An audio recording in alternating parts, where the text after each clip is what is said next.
प्रिय रामायण प्रेमी भक्तों, रावण के आज्ञानुसार उसके 4 पुत्र त्रिशिरा, अतिकाय, देवांतक तथा नरांतक अपने 2 चाचाओं महोदर एवं महापार्श्व के साथ युद्ध करने के लिए चले। उनके पीछे हाथियों, घुड़सवारों, रथों एवं पैदल सेना थी। युद्ध भूमि में उनका सामना करने के लिए वानरों की अपार सेना पत्थरों, शिलाओं तथा बड़े बड़े वृक्षों को लिए तैयार खड़ी थी। राक्षस सेना को देखते ही उन्होंने भयंकर गर्जना की और वे शत्रुओं पर टूट पड़ी। वानरों के पत्थरों एवं वृक्षों द्वारा किए जाने वाले आक्रमण के प्रत्युत्तर में राक्षस बाणों, मूसलों तथा अन्य शस्त्रों से वार करने लगे। इस भयंकर युद्ध के परिणाम स्वरूप थोड़ी ही देर में संपूर्ण रणभूमि रक्त रंजित हो गई।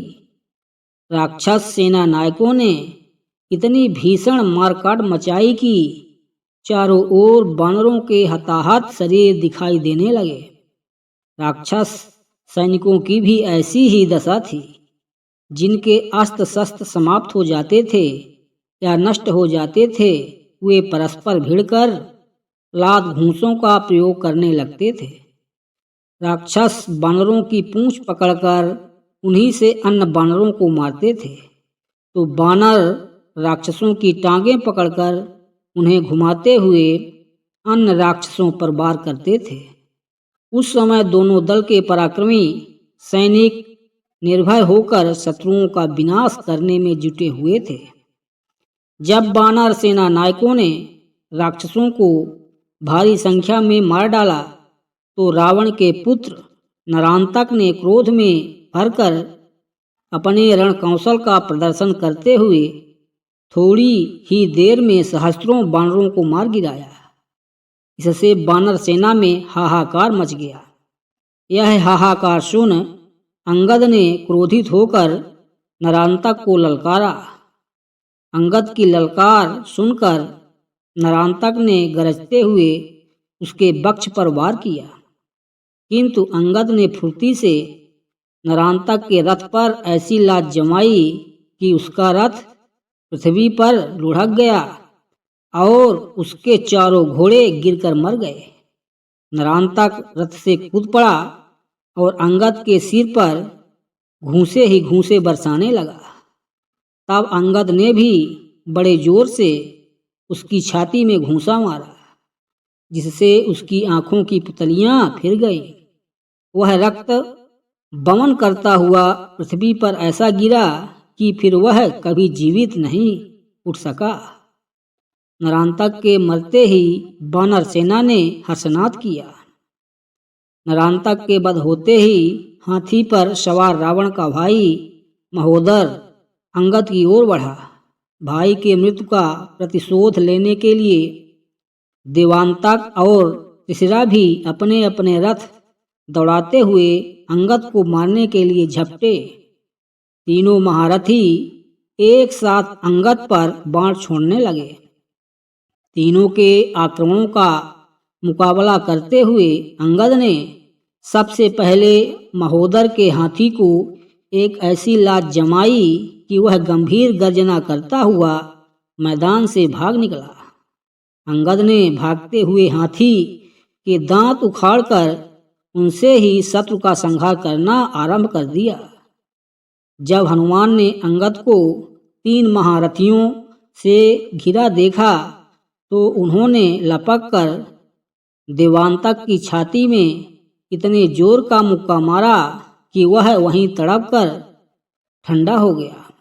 अपनी आंखों के सामने देवांतक को इस प्रकार मरते देखकर त्रिशिरा और महोदर के नेत्रों से ज्वाला फूटने लगी। उन दोनों ने भयंकर बाणों की मार से अंगद, हनुमान सहित अनेक सेना नायकों को व्याकुल कर दिया। नील ने अपने वीरों को इस प्रकार घायल होते देख किलकिलाकर एक बहुत भारी शिलाखंड उखाड़ा फिर उसे महोदर के सिर पर दे मारा। उसके नीचे महोदर पिसकर मर गया। इसके मरने पर त्रिशिरा ने वानर सेना पर एक साथ अनेक बाण छोड़े, किंतु इस समय वानर सेना का साहस बढ़ा हुआ था और नरांतक, देवांतक तथा महोदर जैसे सेनापतियों के मारे जाने के कारण राक्षस सेना के पैर उखड़ने लगे थे। अवसर पाकर हनुमान ने कूदकर त्रिशिरा का सिर धड़ से अलग कर दिया। इस प्रकार 4 महारथियों के मारे जाने पर महापार्श्व ने क्रोधित होकर लोहे की भारी गदा से वानरों पर वार करना आरंभ कर दिया। देखते ही देखते बहुत से वानर उसकी क्रोधाग्नि में जलकर स्वाहा हो गए। उस समय उसकी रक्त रंजित गदा प्रलयंकारी अग्नि की भांति वानरों को अपना निवाला बना रही थी। इस पर ऋषभ नामक तेजस्वी वानर योद्धा ने क्रोधित होकर महापार्श्व को बड़ी जोर से लात मारी। उस आघात को न सह सकने के कारण महापार्श्व पृथ्वी पर गिर पड़ा। उसके गिरते ही वानर सेना ने चारों ओर से उसे घेरकर उसका शरीर नखों और दांतों से फाड़ डाला, जिससे वह तड़प तड़प कर मर गया। इन 5 महारथियों की मृत्यु से सेनापति अतिकाय को बड़ा क्रोध और क्षोभ हुआ। वह अपना विशाल रथ लेकर वानर सेना में घुस आया। उसे अपने बल पर बड़ा गर्व था, क्योंकि वह अनेक बार देवताओं और दानवों को लोहे के चने चबा चुका था। उसके भयंकर संहार से त्रस्त वानर सैनिक त्राहि त्राहि करते हुए रामचंद्र जी के पास पहुंचे।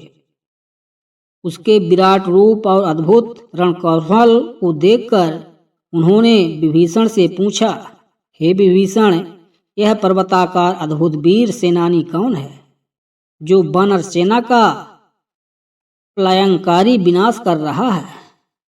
विभीषण ने बताया, यह रावण का पुत्र अतिकाय है।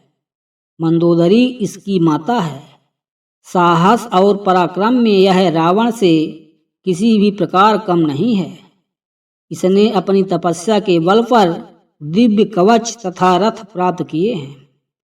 सहस्त्रों बार इसने देवताओं और दानवों को परास्त किया है। इसलिए आप इसे मारने का शीघ्र ही उपाय करें, अन्यथा यह हमारी संपूर्ण सेना का विनाश कर देगा। इतने में वानर सेना में अभूतपूर्व मारकाट मचाता हुआ अतिकाय रामचंद्र जी के पास अपना रथ दौड़ाता आ पहुंचा और उनसे क्रोध तथा गर्वपूर्वक बोला, हे तुच्छ मनुष्यों, तुम दोनों भाई मेरे हाथों से क्यों इन बेचारे वानरों का नाश कराते हो? इन्हें मारने में न तो मेरा पराक्रम है और न मेरी कीर्ति ही है। इसलिए मैं तुमसे कहता हूँ कि यदि तुम्हें युद्ध करने की क्षमता और साहस हो तो मेरे साथ युद्ध करो, अन्यथा लौट जाओ और वानर सेना से युद्ध बंद करने के लिए कह दो। अतिकाय के गर्व भरे इन वचनों को सुनकर लक्ष्मण बोले, अरे राक्षस, तू बढ़ चढ़ जितनी बातें बना रहा है उतना वीर तो तू दिखाई नहीं देता। तेरा सिर तेरे धड़ से मैं उसी प्रकार अलग कर दूंगा जिस प्रकार आंधी पके हुए ताड़ के फल को गिरा देती है। संभाल अपने अस्त्र शस्त्र और देख मेरे बाण तेरे वक्ष का कैसे रक्तपान करते हैं। लक्ष्मण के ये कठोर वचन सुनकर अतिकाय ने क्रोधित होकर एक जलता हुआ बाण उन पर छोड़ा। लक्ष्मण ने उस सर्पाकार बाण को अपने अर्धचंद्राकार बाण से काटकर दूसरा अग्निबाण उसके मस्तक को लक्ष्य करके छोड़ा, जो सीधा उसके मस्तक में घुस गया, जिससे रक्त का फव्वारा निकला। एक बार तो वह थर्रा गया, किंतु शीघ्र ही संभलकर वह फिर आक्रमण करने लगा। दोनों ही वीर अपनी अपनी रक्षा करते हुए अद्भुत रण कौशल का परिचय देने लगे।